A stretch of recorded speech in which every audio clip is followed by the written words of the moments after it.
Hello guys, welcome back. आज हम BSc nursing third year का एक सब्जेक्ट देखने जा रहे हैं जिसका नाम है साइकेट्रिक नर्सिंग। साइकेट्रिक नर्सिंग को आप मेंटल हेल्थ नर्सिंग भी बोल सकते हो। ये जो बुक है इसके अंदर फ़िलहाल मैं आपको आज की वीडियो में सिलेबस बता रही हूँ। साइकेट्रिक नर्सिंग में कितनी नंबर ऑफ़ यूनिट्स हैं आपकी और किन यूनिट्स में आपको क्या क्या चीज़ें पढ़नी है उसके बारे में। इंडियन नर्सिंग काउंसिल ने इसका आपका सिलेबस दिया है, क्या है वो देखते हैं। देखिए, टोटल जो आपकी यूनिट्स रहेंगी वो आपकी 9 यूनिट्स रहेंगी। सबसे फर्स्ट यूनिट है, उसके अंदर आपको देखिए क्या पढ़ना है आपको। इंट्रोडक्शन मेंटल हेल्थ की, इलनेस की, नर्स की क्वालिटीज़, साइकेट्रिक नर्सिंग के principles, role of psychiatric nurse और डेफिनेशन जो आपकी साइकेट्री में यूज़ की जाएंगी वो सब, और डिफेंस मैकेनिज्म क्या होता है, कितने तरीके का होता है। तो टोटली इंट्रोडक्शन आप पढ़ोगे फर्स्ट यूनिट के अंदर। सेकेंड यूनिट के अंदर आप पढ़ोगे हिस्ट्री, आपकी साइकेट्री इंटरनेशनल लेवल पे क्या हिस्ट्री रही है उसकी, इंडिया में साइकेट्रिक नर्सिंग को कैसे देखा जाता है, और ट्रेंड्स आजकल साइकेट्रिक नर्सिंग को कैसे देखा जाता है। ठीक है, पहले कैसे देखा जाता था और आजकल, और हमारे जो नेशनल मेंटल हेल्थ प्रोग्राम है वो कब लॉन्च हुआ, इसके अंदर क्या क्या चीज़ें आती हैं, वो सारी चीज़ें आप इसके अंदर पढ़ोगे। यूनिट नंबर थर्ड के अंदर आप पढ़ोगे मेंटल हेल्थ असेसमेंट। अब अगर आपके पास कोई पेशेंट आता है उसको आप कैसे असेस करोगे, हिस्ट्री के अंदर क्या क्या चीज़ें देखोगे, और मेंटल स्टेटस कैसे एग्जामिन करोगे पेशेंट का। ठीक है, साइकेट्रिक नर्सिंग इंटरव्यू कैसे होता है, पर्सनैलिटी डेवलपमेंट क्या चीज़ होती है, और साइकोलॉजिकल थ्योरीज क्या होती हैं। तो ये आप पढ़ोगे यूनिट नंबर थर्ड के अंदर।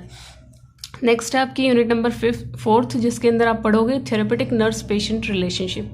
ठीक है, इसके अंदर आपने नर्स और पेशेंट की रिलेशनशिप देखनी है। सबसे पहले आप ये डेफिनेशन पढ़ोगे इसकी, फिर पढ़ोगे condition essential to develop of therapeutic relationship. ठीक है, ट्रीटमेंट के लिए रिलेशनशिप कैसे बनाई जाती है, क्या क्या एसेंशियल चीज़ों की जरूरत पड़ेगी, फेजेस क्या है नर्स पेशेंट रिलेशनशिप के, इंपॉर्टेंट टॉपिक है आपका ये। ठीक है, आपसे पूछा जा सकता है, ये आपका कम्पिटिटिव प्लस ये जो आपके मेन एग्जाम होंगे नर्सिंग के, दोनों के लिए इंपॉर्टेंट है ये। नेक्स्ट आपका इंपॉर्टेंस ऑफ, फिर नर्स पेशेंट रिलेशनशिप की इंपॉर्टेंस क्या है, कम्युनिकेशन स्किल्स क्या क्या होनी चाहिए, और बैरियर्स क्या क्या आ सकते हैं थेरेपेटिक कम्युनिकेशन के अंदर। ठीक है, तो ये आप पढ़ोगे नंबर 4 के अंदर। यूनिट नंबर 5 के अंदर आपका आता है मेंटल डिसऑर्डर्स और नर्सिंग इंटरवेंशन। अब ये साइकेट्रिक नर्सिंग है तो आप मेंटल डिसऑर्डर के बारे में पढ़ोगे और प्लस आप क्या क्या इंटरवीन करोगे वो सारी चीज़ें। सबसे फर्स्ट इसके अंदर जो टॉपिक दिया गया है that is psychopathophysiology of human behaviour, हमारा बिहेवियर कैसे काम करता है, तो वो आप चीज़ें इसके अंदर पढ़ोगे। एटियोलॉजिकल थ्योरी यानी पॉजिटिव थ्योरीज पढ़ोगे, किस वजह से मेंटल डिसऑर्डर होते हैं। नेक्स्ट आप इसके अंदर पढ़ोगे क्लासिफिकेशन, मेंटल डिसऑर्डर कितने तरीके के होते हैं। फिर आप पढ़ोगे थॉट के डिसऑर्डर के बारे में, एक्टिविटी के डिसऑर्डर के बारे में, perception, mood, speech, memory, concentration, judgement, personality disorder, organic mental disorder, psychotic disorder, neurotic disorder, mental retardation. ठीक है, इन सभी डिसऑर्डर्स के बारे में आप डिटेल में स्टडी करोगे क्योंकि इन्हीं डिसऑर्डर पे आपका पेपर में क्वेश्चन आते हैं।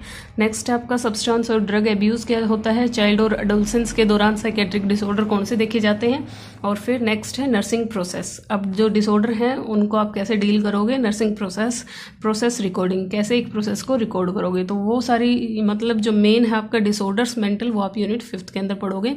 नेक्स्ट जो यूनिट है नंबर 6, इसके अंदर आप पढ़ोगे bio psycho and social therapies. ठीक है, अब ट्रीटमेंट शुरू हो रहा है आपका, जो भी डिसऑर्डर है उनको आप थेरेपीज़ के थ्रू ठीक कर सकते हो। तो कौन कौन सी थेरेपी हैं वो सारी आपने यहाँ पे पढ़नी है यूनिट नंबर 6 के अंदर। यूनिट नंबर 7 के अंदर आप पढ़ोगे कम्युनिटी मेंटल हेल्थ क्या चीज़ होती है, इंपॉर्टेंस क्या है, स्कोप क्या है, और ठीक है प्रिवेंटिव साइकेट्री क्या है, कम्युनिटी मेंटल हेल्थ सर्विसेज क्या है, आपकी कम्युनिटी के अंदर मेंटल हेल्थ सर्विसेज कौन कौन सी प्रोवाइड की गई हैं, और as a role of nurse आप पढ़ोगे कि कम्युनिटी के अंदर आपका क्या रोल है। ठीक है, as a psychiatric nurse. Next unit number 6, इसके अंदर आपने पढ़ना है साइकेट्रिक इमरजेंसीज क्या होती हैं और क्राइसिस क्या होता है। ठीक है, इमरजेंसी क्या होती है और क्राइसिस क्या होता है, और उसके दौरान दी जाने वाले इंटरवेंशंस के बारे में आपने डिस्कस करना है यूनिट नंबर 8 के अंदर। ओवर एक्टिव पेशेंट्स हैं आपके, वो क्या होते हैं, अंडर एक्टिव पेशेंट्स, एक्साइटमेंट और violence, suicide, adverse drug reaction, withdrawal symptom, acute साइकोसिस, ये सारी आपकी इमरजेंसीज हैं तो इनसे आपने डील करना है, ये आप सब इस यूनिट के अंदर पढ़ोगे।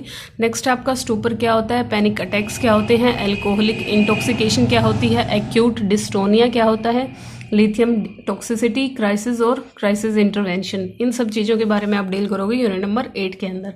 नेक्स्ट और आपकी लास्ट यूनिट जो है वो है फोरेंसिक साइकेट्रिक और लीगल एस्पेक्ट्स, ठीक है। फोरेंसिक साइकेट्री क्या होती है और लीगल एस्पेक्ट्स क्या होते हैं, मतलब हमारे यहाँ इंडिया के अंदर जो भी हेल्थ एक्ट बनाए गए हैं वो क्या क्या हैं। देखिए, मेंटल हेल्थ एक्ट हो गया, इंडियन लुएंसी एक्ट हो गया, नारकोटिक ड्रग और साइकोट्रोपिक सब्सटेंस एक्ट क्या है, तो ये सारे एक्ट के बारे में आप पढ़ोगे। लीगल राइट्स क्या है एक साइकेट्रिक पेशेंट के, स्टैंडर्ड्स क्या है मेंटल हेल्थ के, यानी बेशक एक साइकेट्रिक पेशेंट है, मेंटली इल पेशेंट है, उसके भी राइट्स होते हैं, तो वो आपको पता होना चाहिए, ठीक है। Legal responsibility in the care of mental ill patient, आपको क्या क्या रिस्पॉन्सिबिलिटी निभानी होती है, वो सारी चीज़ें आप पढ़ोगे इस यूनिट के अंदर, ठीक है। तो टोटल आपकी 9 यूनिट थी। सिलेबस आपका ये है। हम जब भी शुरू करेंगे तो यूनिट नंबर 1 से शुरू करेंगे। सबसे पहले आपको बताएंगे हेल्थ क्या होती है, मेंटल हेल्थ क्या होती है, साइकेट्रिक नर्सिंग क्या होती है, ठीक है।